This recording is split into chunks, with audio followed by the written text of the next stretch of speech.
প্রাথমিক ও মাধ্যমিকে ৬৯% শিক্ষার্থী অনলাইন ক্লাসের বাইরে। ফেব্রুয়ারি থেকে ধাপে ধাপে স্কুল খোলার পরামর্শ।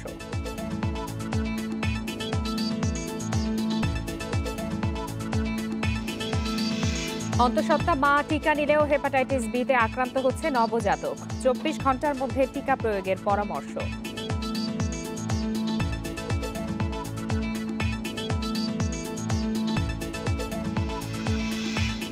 চট্টগ্রাম সিটি নির্বাচনে সক্রিয় আওয়ামী লীগ কেন্দ্রীয় নেতারা। বিএনপি নেতারা না থাকায় হতাশ তৃণমূল কর্মীরা।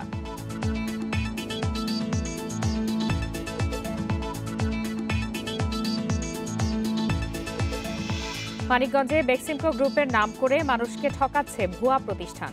গ্রেপ্তারে অভিযান চালাচ্ছে পুলিশ।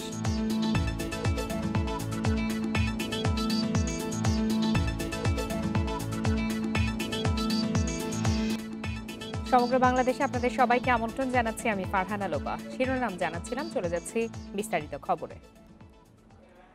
প্রাথমিক এবং মাধ্যমিক পর্যায়ের ৬৯% শিক্ষার্থী অনলাইন ক্লাস করতে পারছে না। আর্থিক সক্ষমতার অভাব সহ নানা কারণে এ অবস্থা। শিক্ষা নিয়ে কাজ করা গবেষণা সংস্থা গণসাক্ষরতা অভিযান এ তথ্য জানিয়েছে। সেই সঙ্গে করোনা পরিস্থিতি বিবেচনায় নিয়ে ফেব্রুয়ারি মাস থেকে ধাপে ধাপে স্কুল খোলার পরামর্শ দিয়েছে তারা। করোনার কারণে ১০ মাসের বেশি সময় ধরে বন্ধ শিক্ষা প্রতিষ্ঠান। এই অবস্থায় পড়াশোনার ক্ষতি কিছুটা কাটাতে সংসদ টিভিতে ক্লাস লেকচার প্রচার করে মন্ত্রণালয়। সেই সঙ্গে অনলাইনেও একাডেমিক কার্যক্রম পরিচালনা করছে অনেক প্রতিষ্ঠান। কিন্তু তারপরও মাত্র ৩১% শিক্ষার্থী এই দূরশিক্ষণের সাথে সম্পৃক্ত আছে। বাকিরা শিক্ষা কার্যক্রমের বাইরে আছেন। বিশেষ করে হাওর, পার্বত্য, চরাঞ্চল সহ প্রত্যন্ত গ্রামের শিক্ষার্থীরা পড়াশোনার সঙ্গে থাকতে পারছেন না। করোনার সময়ে প্রাথমিক এবং মাধ্যমিক স্তরের শিক্ষা কার্যক্রমের ওপর চালানো গণসাক্ষরতা অভিযানের গবেষণা প্রতিবেদনে উঠে আসে এসব তথ্য। প্রত্যন্ত অঞ্চলে, গ্রামে গঞ্জে, আদিবাসী এলাকায়, চর হাওর বাওর এলাকায়, তো ওই সমস্ত এলাকায় সবচেয়ে বেশি ডিপ্রাইভড বাচ্চারা কোনো ধরনের দূরশিক্ষণে যুক্ত হতে পারছে না। সংখ্যাটা ওখানে বেশি। গবেষণা প্রতিবেদনে বলা হয় ৭৫% শিক্ষার্থী স্কুলে যাওয়ার জন্য উদ্গ্রীব হয়ে আছে। সেই সঙ্গে স্কুল বন্ধ থাকায় অনেক শিক্ষার্থী মানসিকভাবে বিপর্যস্ত হয়ে পড়েছে। তাই প্রত্যন্ত অঞ্চল এবং যেসব এলাকায় করোনা সংক্রমণের হার কম, সেখানে স্বাস্থ্যবিধি মেনে ফেব্রুয়ারিতে স্কুল খুলে দেওয়ার পক্ষে সুপারিশ করা হয় প্রতিবেদনে। ধীরে ধীরে মার্চ মাসের মধ্যে সব স্কুল খুলতে মতামত দেয়া হয়। ম্যাপটিকে ফলো করে আমরা প্রত্যন্ত যে জায়গাগুলোতে আক্রান্তের হার একেবারেই কম, ক্রমান্বয়ে আমরা জেলা এবং শহরে আসতে পারি। কিন্তু আমরা প্রথমে গভর্নমেন্টকে ডেট করে ফেব্রুয়ারির মাঝামাঝিতে খুলে দিতে পারবো। এদিকে মন্ত্রণালয় বলছে অনেক শিক্ষার্থী দূরশিক্ষণের বাইরে থাকলেও জরিপের তথ্য অনুযায়ী এত সংখ্যক নয়। শিক্ষার্থীদের পড়াশোনার সঙ্গে রাখতে তারা নানা উদ্যোগ নিচ্ছে। তারা এই ডাটাটা কালেক্ট করেছেন মিড ডিসেম্বরে এবং অর্থাৎ মধ্য ডিসেম্বরে। সেই সময় আমাদের শিক্ষার্থীরা ব্যস্ত ছিল অ্যাসাইনমেন্ট নিয়ে, অর্থাৎ তারা তখন বই পড়ে অ্যাসাইনমেন্ট গুলো প্রস্তুত করছিল। এই জন্যই সেই সময়টাতে দূরশিক্ষণ ব্যবহারের যে হার সেটা সর্বনিম্ন হওয়াই স্বাভাবিক। তারা যেভাবে গবেষণা করেছেন, সংখ্যায় আমার সাথে অমিল হতে পারে, অতটা না। আমাদের দুর্গম অঞ্চল, প্রত্যন্ত অঞ্চল, যে হাওড় বাওড়, নদী নালা, পাহাড়, এই সমস্ত অঞ্চলে যে আমাদের সকলের কাছে হয়তো ভালো মোবাইল নেই, দ্রুত সম্ভব মোবাইলেই ব্যবস্থা করে দিতে চাচ্ছি। করোনা পরিস্থিতি স্বাভাবিক হলে স্কুল খোলার প্রস্তুতিও নিচ্ছে মন্ত্রণালয়। গবেষণা প্রতিবেদনের বিষয়গুলো পর্যালোচনা করা হবে বলছে মন্ত্রণালয়। নূরে আলম, ইন্ডিপেন্ডেন্ট নিউজ, ঢাকা। অন্তঃসত্ত্বা মা হেপাটাইটিস বি ভাইরাসের টিকা নেওয়ার পরও আক্রান্ত হচ্ছে নবজাতক। সংক্রমিত প্রায় ৯০% শিশু ভাইরাসটি বহন করে সারা জীবন। বিশ্বের শতাধিক দেশে ২৪ ঘন্টার মধ্যে এই টিকা দেয়া হলেও বাংলাদেশে দেয়া হয় জন্মের ৬ সপ্তাহে। বিশেষজ্ঞরাও বলছেন হেপাটাইটিস বি ভাইরাসের টিকা ২৪ ঘন্টার মধ্যেই প্রয়োগ করা উচিত। আক্রান্ত মায়ের মাধ্যমে নবজাতকের দেহে হেপাটাইটিস বি ভাইরাসের সংক্রমণ বেশি ঘটে। ১ বছরের মধ্যে সংক্রমিত ৯০% শিশুর জটিলতা দেখা দেয়, মারাও যায় অনেকে। হেপাটাইটিস বি ভাইরাস 3 ভাবে সংক্রমিত হয়: রক্তদানের সময়, অনিরাপদ যৌন সম্পর্ক এবং ভাইরাস বহনকারী অন্তঃসত্ত্বা মায়ের থেকে। চিকিৎসকরা বলছেন এই ভাইরাসটি লিভার ক্যান্সারেরও কারণ। যদি নবজাতক এফেক্টেড হয় বি ভাইরাসে, কিন্তু লাইফ লং থাকবে। একটা হেপাটাইটিস বি ভাইরাস কিন্তু বডি থেকে একবার নির্মূল হয় না, সেজন্য সে যদি থাকে তাহলে কিন্তু সারা জীবন সে সাফার করবে, এবং একটা সম্ভাবনা থেকে সে কিন্তু আরেকজনের দেওয়ার সম্ভাবনা থাকে। একজন গর্ভবতী মা যদি হেপাটাইটিস বি দ্বারা আক্রান্ত থাকে, তাহলে মা থেকে বাচ্চার মধ্যে সংক্রমণের সম্ভাবনা থাকে 90% ক্ষেত্রে। পৃথিবীর প্রায় 100টি দেশ, ভারত, সিঙ্গাপুর, মায়ানমার সহ অসংখ্য দেশ হেপাটাইটিস বি টিকার প্রথম ডোজ প্র্যাকটিস করছে জন্মের 24 ঘন্টার মধ্যে। চিকিৎসকরা বলছেন 42তম দিনে নবজাতককে হেপাটাইটিস বি টিকা দেয়া হলে তা নবজাতকের দেহে কার্যকর হয় না। এজন্য জন্মের 24 ঘন্টার মধ্যে এই টিকা দেওয়ার পরামর্শ। আমাদের যে মেইন ট্রান্সমিশনটা হয়, যে মাদার টু চাইল্ড ট্রান্সমিশন, কিন্তু আমরা প্রিভেন্ট করতে পারছি না। যদি মায়ের হেপাটাইটিস বি ভাইরাস ইনফেকশন থাকে, তাহলে আপনার বাচ্চাকে যদি আমরা জন্মের সাথে সাথে, জন্মের পরে 24 ঘন্টার ভিতরে যদি ভ্যাকসিন না দিই, তাহলে কিন্তু আমরা এই ট্রান্সমিশনটা প্রিভেন্ট করতে পারবো না। অবশ্যই আমাদের ইপিআই শিডিউলটা এই হেপাটাইটিস বির ক্ষেত্রে একটু চেঞ্জ করতেই হবে। দেশের 1 কোটিরও বেশি মানুষ হেপাটাইটিস বি ভাইরাসে আক্রান্ত, অথচ 90% জানেন না তারা এই ভাইরাসটি বহন করছেন। Buddhadeb Kundu, independent news, Dhaka. Chittagong city corporation নির্বাচনে আওয়ামী লীগ মনোনীত প্রার্থীর পক্ষে কেন্দ্রীয় নেতারা নানা কৌশলে নির্বাচনী কর্মকাণ্ডে অংশ নিলেও বিএনপির মেয়র প্রার্থীর পক্ষে কেন্দ্রীয় নেতাদের অংশগ্রহণ নামে মাত্র। কেন্দ্রীয় নেতাদের এ ধরনের ভূমিকায় হতাশ তৃণমূল কর্মীরা। তবে প্রচারের শেষ মুহূর্তে সোমবার প্রথমবার দলীয় প্রার্থীর পক্ষে মাঠে দেখা গেছে বিএনপির এক কেন্দ্রীয় নেতাকে। নিয়ম অনুযায়ী স্থানীয় সরকার নির্বাচনে সংসদ সদস্য, মন্ত্রী, প্রতিমন্ত্রী বা সরকারের দায়িত্বপ্রাপ্ত কেউ নিজ দলের প্রার্থীর পক্ষে প্রচারে অংশ নিতে পারবেন না। যে কারণে নির্বাচনের মাঠে আওয়ামী লীগের প্রার্থীর পক্ষে সরাসরি মাঠে নেই কেন্দ্রীয় নেতারা। তবে দলের বর্ধিত সভা, মতবিনিময় সভা, সহযোগী সংগঠনের সভার মাধ্যমে নির্বাচনের মাঠে নেতাকর্মীদের উদ্বুদ্ধ করতে দেখা গেছে অনেক কেন্দ্রীয় নেতাকে। তবে উল্টো চিত্র বিএনপি শিবিরে। এই নির্বাচনে নিজ দলের প্রার্থীর পক্ষে সেভাবে মাঠে নেই কেন্দ্রীয় নেতারা। শেষ মুহূর্তে প্রচারে দেখা গেছে এক কেন্দ্রীয় নেতাকে। অনেকটা নিয়ম রক্ষার এই নির্বাচন নিয়ে হতাশ এই নেতা। যে আমরা এটাকে আন্দোলনের অংশ হিসেবেই বেছে নিয়েছি, কারণ আন্দোলন এই নির্বাচনের মাধ্যমে, নির্বাচন এবং আন্দোলন, আমরা এটা আন্দোলনের একটা অংশ, এবং আমরা বিশ্বাস করি যে বর্তমান যে নির্বাচন কমিশনার আছে, এটা একটা মাজা ভাঙা নির্বাচন কমিশনার। প্রচারের শুরু থেকে কেন্দ্রীয় নেতাদের অংশগ্রহণ কম হওয়ায় হতাশ স্থানীয় নেতাকর্মীরা। তবে বিএনপি প্রার্থীর দাবি, করোনার কারণে কেন্দ্রীয় নেতারা প্রচারে অংশ নিতে পারছেন না। কোভিড-19 একটা ক্রাইসিস চলছে, সেই জিনিসটা আমাদেরকে কনসিডার আনতে হবে, কারণ সবাইকে নিয়ে তো আমরা মাঠে করতে পারি না। সিনিয়র নেতা, তাদেরও তো বয়স হয়েছে। কাজে সব মিলিয়ে আমরা মনে করি তারা কাজ করে যাচ্ছে এবং সবাই ঐক্যবদ্ধভাবে আমরা কাজ করে যাচ্ছি। সোমবার প্রথমবারের মতো সমন্বয় সভা করে মহানগর বিএনপি, যেখানে আমির খসরু মাহমুদ চৌধুরী, রুহুল কুদ্দুস তালুকদার দুলু সহ স্থানীয় নেতাকর্মীরা উপস্থিত ছিলেন। Ahsan Riton, independent news, Chittagong. Chittagong city নির্বাচনে আরও জানাতে সেখান থেকে যোগ দিয়েছেন সহকর্মী আহসান রিটন। রিটন, সহিংসতা এড়িয়ে নির্বাচনের পরিবেশ এখন কেমন এবং কি ধরনের প্রচারণায় ব্যস্ত প্রার্থীরা? আর আরেকটু জানাবেন যে বিএনপির কেন্দ্রীয় কোনো নেতা যেহেতু প্রচারণায় অংশ নিচ্ছেন না, সেক্ষেত্রে আসলে তাদের মনোভাব কেমন? দেখুন, বিএনপির কেন্দ্রীয় নেতাদের অংশগ্রহণ নিয়ে আমরা গতকালকে এখানকার যিনি বিএনপির প্রার্থী রয়েছেন ডাক্তার সাদাত হোসেন, তার সঙ্গে কথা বলেছিলাম। তিনি যেটি বলছেন সেটি হচ্ছে আসলে তাদের যারা সিনিয়র নেতা রয়েছে তারা আসলে অলমোস্ট সবাই বয়োবৃদ্ধ, এবং সেই কারণে যেহেতু করোনার একটি সংখ্যা রয়েছে, সেই করোনার কারণেও তারা মাঠে নামছেন না। তবে তিনি বলছেন যে তারা আসলে নেপথ্য থেকে সব ধরনের সহযোগিতা তাকে করে যাচ্ছেন এবং সেটি নিয়ে তিনি বেশ আশাবাদী। তবে আমরা সাধারণ নেতাকর্মীদের সঙ্গে কথা বলে যেটি জেনেছি সেটি হচ্ছে গতকালকে চট্টগ্রামে রুহুল কুদ্দুস তালুকদার এসেছিলেন, তাকে দেখে তারা কিছুটা আশান্বিত হয়েছেন এবং তারা মনে করছেন যদি আরও সপ্তাহখানেক আগেই কেন্দ্রীয় সব নেতা চট্টগ্রামে নামতেন তাহলে ডাক্তার সাদাত হোসেনের যে প্রচার কাজ এবং তার সঙ্গে যারা আছেন তারা আসলে অনেক বেশি উজ্জীবিত হতেন।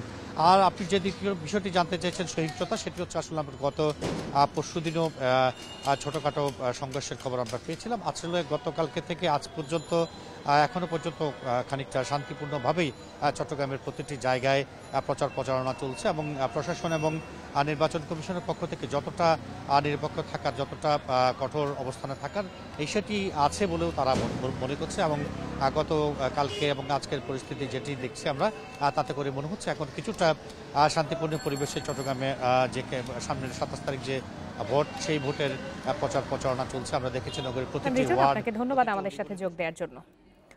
রোহিঙ্গা ইস্যুতে মিয়ানমার, চীন ও বাংলাদেশের ত্রিপক্ষীয় বৈঠক শেষে কথা বলছেন পররাষ্ট্র সচিব মাসুদ বিন মোমেন। আমরা সরাসরি চলে যাচ্ছি সেখানে। সুতরাং যত আপনার ইন্টারন্যাশনাল আসবে তত এই রোহিঙ্গাদের যে বেসিক ইস্যুগুলো বা তাদের রাইটস এর ইস্যুগুলো বা তাদের যে movement, right two movement, right two education, right two, এইগুলা এনশিওর করতে পয়সাও তো লাগবে বা রিসোর্সেস লাগবে। সুতরাং সেইগুলো জোগাড় করতেও কিন্তু আরো অন্যান্য প্লেয়ার্স হলে সুবিধা হবে। আপনারা সবসময় বলেন যে চীন অনেক, মিয়ানমার অনেক শোনে কিন্তু কোনো অ্যাক্ট করে না।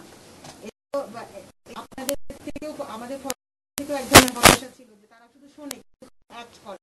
এইবার কি শুধু সেই রকম ঘটনাই ঘটতে যাচ্ছে কিনা? না, এখন নতুন বছরে হতাশা ব্যক্ত করতে চাই না এই মুহূর্তে। নতুন বছর বাদ দেয়, এবং অ্যাক্ট করে না, আমরা ওদের দিক থেকে কি প্রতিবন্ধক? মিয়ানমার, চীন ও বাংলাদেশের ত্রিপক্ষীয় বৈঠক শেষে সাংবাদিকদের সাথে কথা বলছেন পররাষ্ট্র সচিব। আমরা এতক্ষণ সরাসরি ছিলাম সেখানে। মানিকগঞ্জে বেক্সিমকো গ্রুপের নাম ব্যবহার করে সাধারণ মানুষের কাছ থেকে টাকা হাতিয়ে নিয়েছে একটি ভুয়া প্রতিষ্ঠান। স্বল্প সুদে ঋণ দেওয়ার প্রলোভন দেখিয়ে আমানত নিয়ে লাপাত্তা ব্যবসায়ী সঞ্চয় সমিতি বেক্সিমকো গ্রুপ নামধারী ওই প্রতিষ্ঠানের পরিচালক জাহাঙ্গীর হোসেন। পুলিশ বলছে তাকে ধরার চেষ্টা চলছে। পয়লা জানুয়ারি মানিকগঞ্জের ঘিওর উপজেলার বানিয়াজুরি এলাকার একটি ভাড়া বাড়িতে চালু হয় ব্যবসায়ী সঞ্চয় সমিতি বেক্সিমকো গ্রুপ নামে একটি প্রতিষ্ঠান। ভুয়া প্রতিষ্ঠানটি মানুষের বিশ্বাস অর্জনে ব্যবহার করে বেক্সিমকো গ্রুপের নাম। স্বল্প সুদে ঋণের প্রলোভন দেখিয়ে অল্প কয়েকদিনের মধ্যে শতাধিক নারী পুরুষকে বানানো হয় সমিতির সদস্য। জামানত হিসেবে 10,000 থেকে 30,000 টাকা করে নেওয়া হয় তাদের কাছ থেকে। 15 জানুয়ারি আনুষ্ঠানিক উদ্বোধন করার কথা থাকলেও তার আগেই অফিসে তালা ঝুলিয়ে লাপাত্তা সমিতির পরিচালক জাহাঙ্গীর হোসেন। ভুক্তভোগীদের তথ্য অনুযায়ী প্রতারণা করে প্রায় 15 লাখ টাকা হাতিয়ে নিয়েছেন তিনি। বলছে যে আমরা এভাবে নতুন এনজিও সংস্থা খুলছি বেক্সিমকো গ্রুপের, তো আমরা এভাবে অল্প সুদে ঋণ ছাড়তাছি। 11 জনের টেহা ছিল, 11 জনের 10,000, 20,000, 15,000। সালামের বাসায় থাকে, সালাম ভাইকে জন্য আমি 10,000 টাকা দিচ্ছি। উনি আমার পরিচিত এলাকার ভাই, এই টাকাটা নিয়ে যাবে না, পড়াশি দিকে অফিস সালামের সব চলে গেছে। বাড়ির মালিক আব্দুস সালাম জানান, প্রতারক জাহাঙ্গীর বেক্সিমকো গ্রুপের নাম ব্যবহার করেছিলেন। স্বনামধন্য প্রতিষ্ঠানের নাম দেখে বাড়ি ভাড়া দিয়েছিলেন তিনি।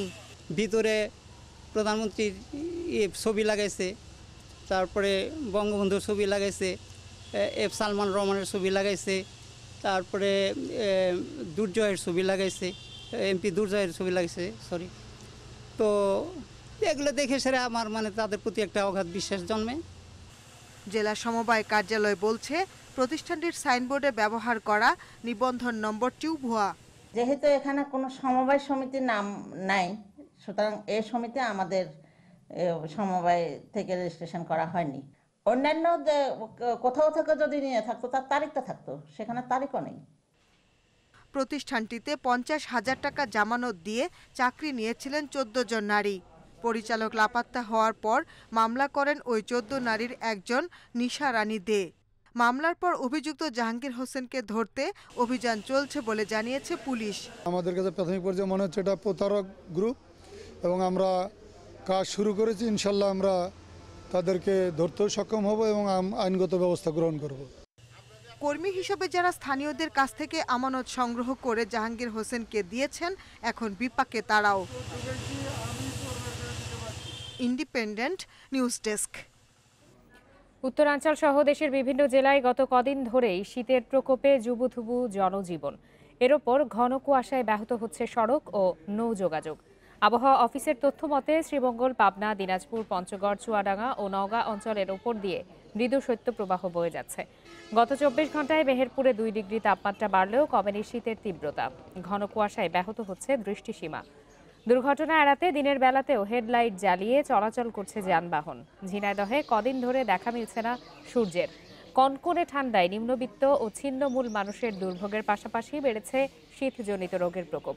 কুয়াশার কারণে বড় বীজতলা, মসুর ক্ষেত সহ বিভিন্ন ফসলের ক্ষতি নিয়ে শঙ্কায় রয়েছেন কৃষকরা।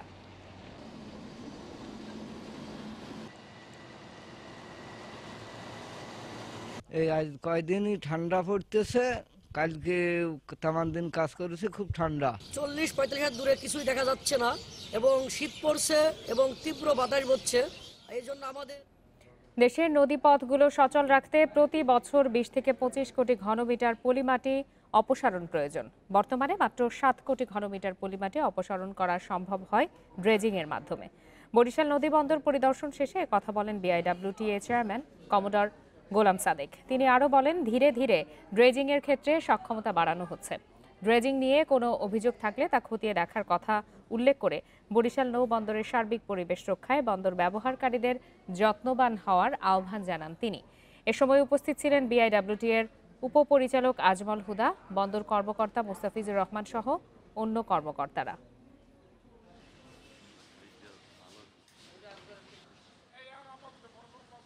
আস্তে আস্তে আমাদের সক্ষমতা বৃদ্ধি পাচ্ছে। এখন 45টা ড্রেজার আছে, তারপরে প্রাইভেট ড্রেজার দিয়ে আমরা চেষ্টা করি। আমি অনুরোধ করব যে যারা বন্দর ব্যবহার করে থাকেন তারা যেন একটু সচেতন হন এবং এখানে শৃঙ্খলতা বজায় রাখতে আমাদেরকে সহায়তা করেন।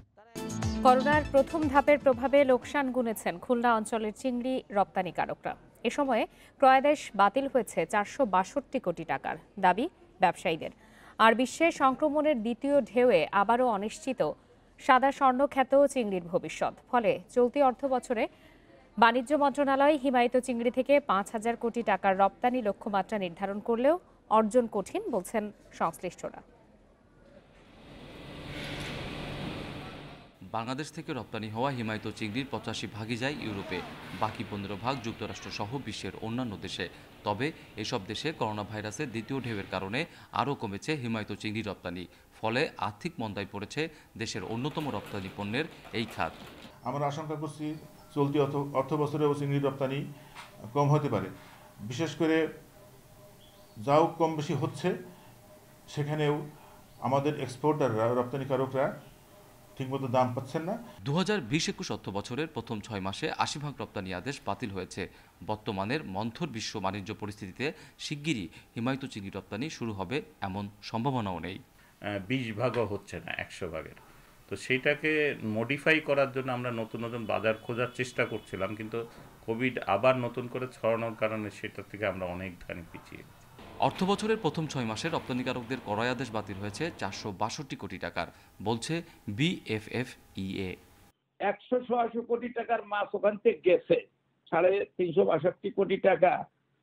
এর মধ্যে লস আছে বোধহয় 50%, আর স্টক আছে ধরেন 10-20%, এগুলো বোধহয় সেলই হবে। 2019-20 অর্থ বছরের প্রথম 6 মাসে হিমায়িত চিংড়ি থেকে আয় হয়েছিল 1510 কোটি টাকা। 2020-21 অর্থ বছরের প্রথম 6 মাসে এই আয় কমে দাঁড়িয়েছে 1427 কোটি টাকায়। অভিজিৎ পাল, ইন্ডিপেন্ডেন্ট নিউজ, খুলনা। চাহিদার চেয়ে বেশি উৎপাদন করেও বাজার নিয়ন্ত্রণে রাখতে পারছে না সরকার। ফলে ভরা মৌসুমেও চড়া দামে চাল কিনছেন ভোক্তারা। এজন্য সরকারের হাতে মজুদ কমে যাওয়া সহ 9 কারণ উঠে এসেছে একটি গবেষণায়। অবস্থার উত্তরণে বড় আড়ত ও মিলে নজরদারির পাশাপাশি 7টি সুপারিশও করা হয়েছে। করোনা, আমপান সহ নানা দুর্যোগ মাথায় নিয়ে গত বছর 3,87,00,000 টন চাল উৎপাদন করে কৃষক, যা চাহিদার চেয়ে 30 লাখ টন বেশি। গবেষণা বলছে গত 3 বছর ধরেই চাহিদার চেয়ে বেশি চাল উৎপাদন হয়েছে, পাশাপাশি আমদানিও হয়। তারপরও গত অক্টোবরে বোরো চালের দাম নতুন রেকর্ডে পৌঁছায়। অর্থনীতির সাধারণ নিয়ম, চাহিদার চেয়ে সরবরাহ বেশি হলে দাম কমে, কিন্তু চালের বাজারে এ নিয়ম চলে না কেন? গত 3 বছরের তথ্য বিশ্লেষণ করে দেখা গেছে, যখনই দুর্যোগ এসেছে তখনই বেড়েছে দাম, আর এতে অনুঘটক হিসেবে কাজ করেছে সরকারের খালি গুদাম। গবেষণা বলছে গত 2 যুগের মধ্যে সরকার সবচেয়ে কম ধান চাল সংগ্রহ করেছে 2019-20 সালে, ফলে কমেছে মজুদও। উৎপাদনের সঙ্গে সঙ্গে আমাদের ভোগের চাহিদা কতটুকু সেইটাও আমাদের জানা দরকার, এবং যদি কোনো ঘাটতি থাকে তাহলে কি পরিমাণে আমাদেরকে আমদানি করতে হবে সেই সম্পর্কেও সবাইকে অবহিত রাখা দরকার। কিন্তু অনেক সময়ই এই ক্ষেত্রে আমাদের গরমিল থাকে, এবং এই গরমিলটা আমাদেরকে নিরসন করতে হবে যাতে করে জাতি সঠিকভাবে তার উৎপাদন কৌশল এবং আমদানির প্রয়োজন হলে আমদানি কৌশল গ্রহণ করতে পারে।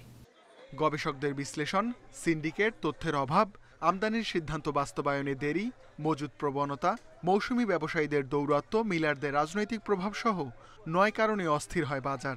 তবে চালের দাম বৃদ্ধিকে স্বাভাবিক হিসেবেই দেখছে সরকার। আমাদের সিচুয়েশন যেটি এটি আনইউজুয়াল না। এই করোনার মহামারীর প্রেক্ষাপটে যে বৃদ্ধিটা আন্তর্জাতিক বাজারেও কিন্তু বেড়েছে। প্রতি বছরই আমাদের এরকম হয়ে থাকে, বরং আমরা অনেক সময় মাথায় হাত দেই যে কৃষক দাম পাচ্ছে না। এবছর কৃষকরা কিন্তু খুবই হ্যাপি। অর্থনীতিবিদদের মতে বাজার নিয়ন্ত্রণে রাখতে হলে ধান চাল সংগ্রহ পদ্ধতি আধুনিক করে সরকারের মজুদ বাড়াতে হবে, নজরদারি করতে হবে চালকল ও গুদামে। Ruhul Amin, independent news, Dhaka. ঝিনাইদহে অবৈধ স্থাপনা উচ্ছেদে অভিযান শুরু করেছে সড়ক ও জনপথ বিভাগ। সকালে জেলার বাস টার্মিনাল এলাকায় আনুষ্ঠানিকভাবে অভিযানের শুরু হয়। সড়ক ও জনপথ বিভাগ খুলনা জোনের নির্বাহী ম্যাজিস্ট্রেট অনিন্দিতা রায়ের নেতৃত্বে চলে এই উচ্ছেদ অভিযান। তিনি জানান, সড়কের প্রায় 5 কিলোমিটার জুড়ে শতাধিক অবৈধ দখলদারের তালিকা করা হয়েছে। তাদের পর্যায়ক্রমে উচ্ছেদ করা হবে। মহাসড়ক যানজট মুক্ত রাখতে এবং জনস্বার্থে এই অভিযান অব্যাহত থাকবে বলেও জানান তিনি। এর আগে গণবিজ্ঞপ্তি জারি এবং মাইকিং করলেও স্থাপনা সরিয়ে নেননি দখলদাররা।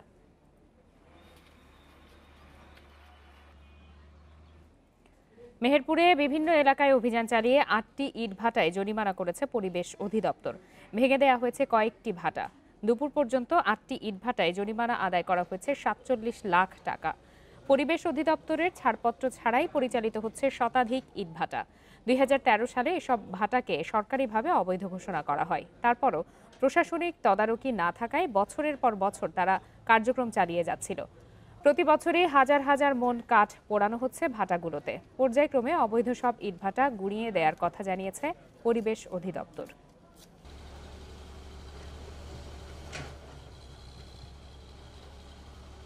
নিয়মিত অভিযান করে থাকি, তবুও আমাদের লোকবলের অভাব এবং অভাবের কারণেও অনেকটা আমরা পেরে উঠি না। তো সেক্ষেত্রে এখন আপনি জানেন আগের তুলনায় এখন কিন্তু আমাদের মোবাইল কোড বেগবান হয়েছে। বঙ্গবন্ধুর জন্মশতবার্ষিকী উপলক্ষে কিশোরগঞ্জে অনুষ্ঠিত হলো ডিজিটাল ম্যারাথন প্রতিযোগিতা, যেখানে মোবাইল অ্যাপের সাহায্যে অংশ নেয় হাজারো মানুষ। ভিন্নধর্মী এই আয়োজনে স্মরণ করা হয় জাতির পিতাকে। বঙ্গবন্ধুর স্বদেশ প্রত্যাবর্তন উপলক্ষে ঢাকা ম্যারাথনের একটি ক্যাটাগরি ছিল ডিজিটাল ম্যারাথন, যেখানে Bangabandhu Sheikh Mujib digital apps install করে অংশ নেয় হাজারো মানুষ। ভিন্নধর্মী এই আয়োজন শুরু হয় কিশোরগঞ্জ থেকে। এতে অংশ নিতে সবাই জমায়েত হন শহীদ সৈয়দ নজরুল ইসলাম স্টেডিয়ামে। মোবাইলে অ্যাপস চালু করে ম্যারাথনে দৌড়ান অংশগ্রহণকারীরা। প্রথমবারের মতো এই আয়োজনে সাড়া দেন 11,000-এর বেশি মানুষ। সৈয়দ নজরুল ইসলাম স্টেডিয়াম থেকে কিশোরগঞ্জ তারাইল সড়কের নীলগঞ্জ বাজার সেতু পর্যন্ত 42, 20, 10 ও 5 কিলোমিটার এই 4টি শ্রেণীতে ভাগ হয়ে ম্যারাথন অনুষ্ঠিত হয়।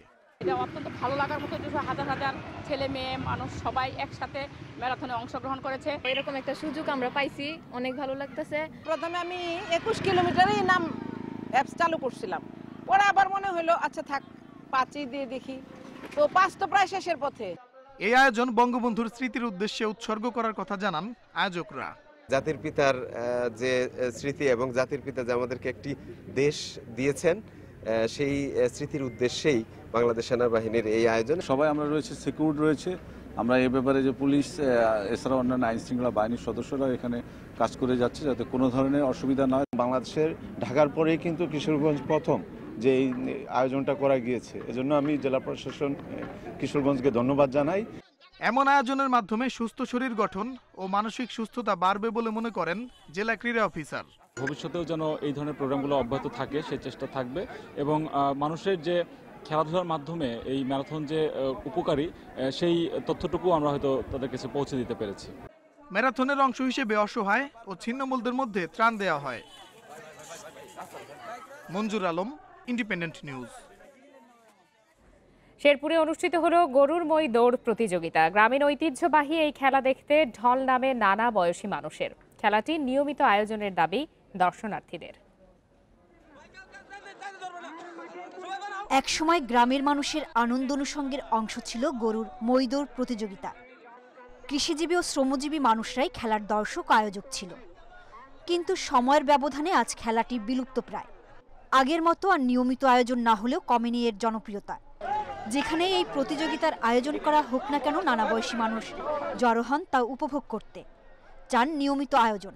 গরুর দৌড় এটা আমাদের পূর্বপুরুষ থেকে চলে আসতেছে, এখন পর্যন্ত আছে। আশা করি আগামী দিনেও এই খেলা এলাকায় থাকবে। এই খেলাটা আমি মানে জীবনে খেলালাম, খেলাটা খেলাই আমি শেষ বঙ্গু। হঠাৎ করে শুনলাম যে শ্রীবর্দী পৌরসভাতে এই মই খেলা হয়ে থাকে। হঠাৎ করে আমি আসলাম, আশা দেখি এই খেলা আমার কাছে অনেক ভালো লাগছে। নতুন প্রজন্মকে গ্রাম বাংলার ঐতিহ্যের সঙ্গে পরিচয় করিয়ে দিতেই প্রতি বছর এই খেলার আয়োজন করে শ্রীবর্দীর একটি সমবায় সমিতি। আগামীতেও ইনশাল্লাহ আমরা এই খেলা আয়োজন করব, এই ঐতিহ্য ধরে রাখার জন্য আমরা চেষ্টা করব। আমরা প্রত্যেক বছর এই বিশাল মইমেলার আয়োজন করি, আমরা ভবিষ্যতে এই মইমেলা আয়োজন করব। আমরা এলাকাবাসীকে এই বিষয়ে আনন্দ দিয়ে থাকি। শেরপুর সহ আশপাশের জেলা থেকে অন্তত অর্ধশতাধিক গরু নিয়ে এই আয়োজনে অংশ নেন প্রতিযোগীরা। Independent news desk. শেষ করার আগে শিরোনামগুলো জানাবো আরো একবার। প্রাথমিক ও মাধ্যমিকে ৬৯% শিক্ষার্থী অনলাইন ক্লাসের বাইরে। ফেব্রুয়ারি থেকে ধাপে ধাপে স্কুল খোলার পরামর্শ।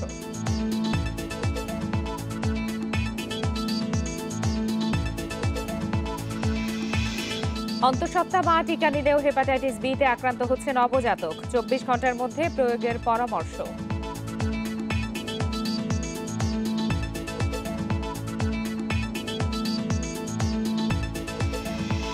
চট্টগ্রাম সিটি নির্বাচনে সক্রিয় আওয়ামী লীগ কেন্দ্রীয় নেতারা। বিএনপি নেতারা না থাকায় হতাশ তৃণমূল কর্মীরা।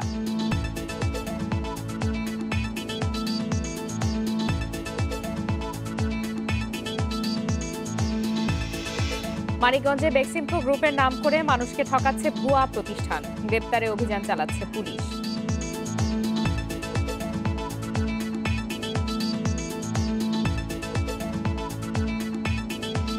শেষ করছে আজকের সমগ্র বাংলাদেশ। ইন্ডিপেন্ডেন্ট টেলিভিশনের সব খবরের আরো বিস্তারিত জানতে চোখ রাখুন ফেসবুক, ইউটিউব আর টুইটারে।